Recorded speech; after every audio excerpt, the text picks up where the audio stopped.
Yo, what up, guys? Welcome back to Patch. Welcome back. You guys know we love electric lawnmowers. Just like any type of electric vehicle that's portable and just fun to ride. You know what I'm saying? We love.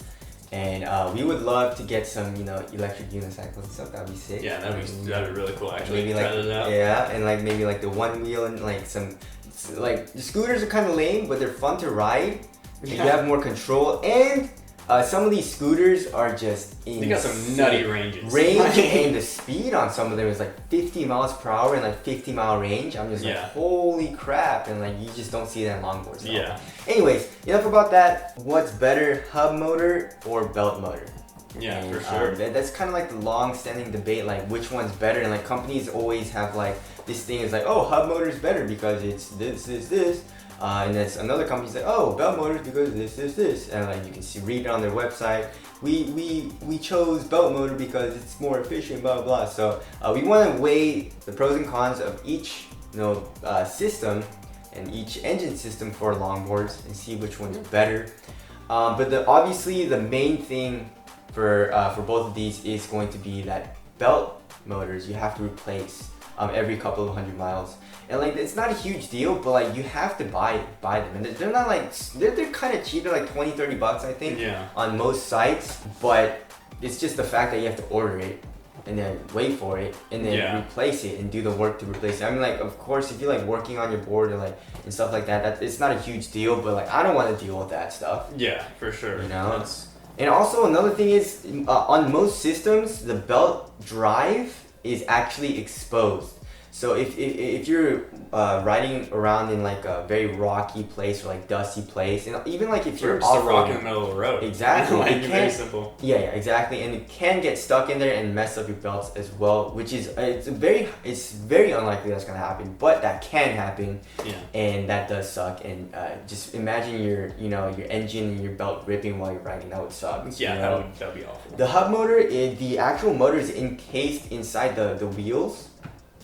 In the hub motor, drives, so you don't have to worry about anything going inside of the engine, so that's why most like off-road vehicles, I think it's better if there's a hub drive motor, used on the board instead of a belt system. I mean, belt systems work, and we've seen plenty of boards using a belt system on off-road all-terrain vehicles, but like if you're really gonna go off-roading like on a hiking trail with a lot of dust and dirt, I probably wouldn't recommend belt systems, so that's just kind of like the first thing. Second thing is like noise. Belt motors are pretty loud. Like it hums, not even hums, it screams on most of them, But it sounds cool. It sounds in my cool. opinion. I kind of like cool. it. It's pretty dope. But if you're not into that sort of like that loud like whirring noise, you might like a hub motor better. But like also another thing is like if you're going fast or if you're riding a belt motor, people can hear you. So like if someone can hear you like coming from behind, you're like on a sidewalk or something, they'll probably like move out of the way. Hub motors is more quiet, so they're probably not going to. So that's a little safety thing there as well.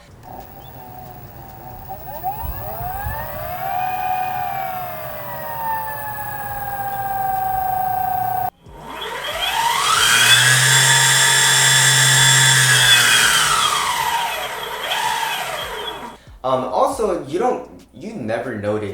I never noticed the belt motor noise when I went fast. Yeah. You know what I'm saying? Because like, the wind is rushing past your face and stuff. Yeah, for sure. So you never notice it too much, but like it's really cool because like we like to ride. There's a really nice parking lot next to us, and we kind of like ride around and like we do some laps and stuff. There's like some cool turns there, but yeah, like hearing the belt motor, like when you're like turning, you kind of brake and like squeeze into the turn, and then you press on the acceleration, you're like, and then you go past the turn. It's pretty sick. Sounds powerful. It just sounds powerful. Exactly. Get out the way, Also, another thing that people have been saying is that belt motors are more efficient most of the time, and also a little bit more powerful, most of the time.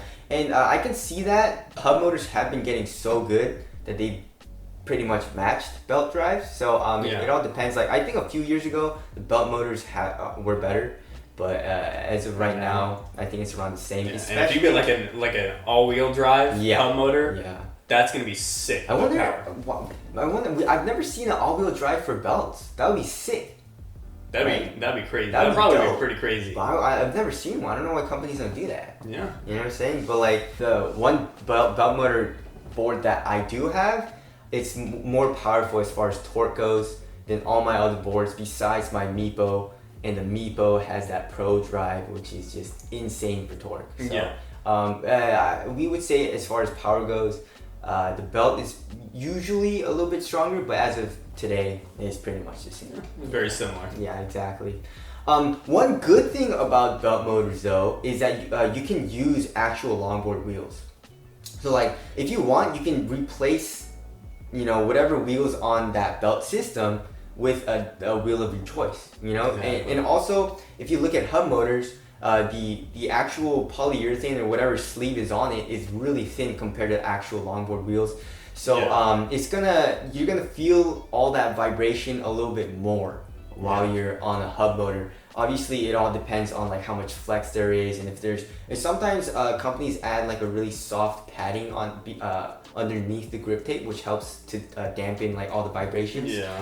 But most of the time, you're gonna want to use like actual longboard wheels, and you can use that with a belt system. Now I don't know why they don't make the wheels a little bit bigger, like the sleeve a little bit thicker in hub motors. You know what I'm saying? Yeah. But that's just one thing to note there. And obviously, you can use like premium longboard wheels if you would like. One thing you have to worry about in belt motors though is like the belt tension. So you also have to like customize that towards you. Hub motor, you just literally never worry about it. You basically never have to replace the hub motors. And if you do have to, I think there are replacement parts. But it's a lot more durable. More longevity before you have to replace Way more. and upgrade parts and things like that. Exactly. For the most part, I would like hub motors. They're just like you don't have to worry about them at all. Yeah, they're very similar. Like in terms of like power and things, they're very similar. Yeah. And it's honestly kind of nitpicky, but it's just like I like hub motors better because there's less to worry about. Yeah. You have to worry about belt tension. You don't have to worry about replacing them. There's just a lot of factors in the belt motors that causes me to sort of be like, okay, well maybe I should just get a hub motor if I don't want to worry about it. Exactly. Especially like if you're new to this and you're sort of just getting into it, hub motor might be better for you because you might not be into replacing all the parts and things like that just yet. Exactly. So and some great hub motor boards, if you guys want, we would recommend is the Ride One Up, Bamboo Classic, and the Meepo V3. Those are great, and the Backfire G2. Exactly. Yeah, absolutely. Exactly. Just some solid, powerful boards for what you get, and those are gonna be hub motors. Yeah, exactly. So, anyways, that's just a little video for you guys because I was kind of curious as when I did some research and stuff and my experience from riding my board. I just wanted to make this video for y'all to help you guys out. But that's it. Thank you guys for watching. We'll see you at the next one. See you in the next one.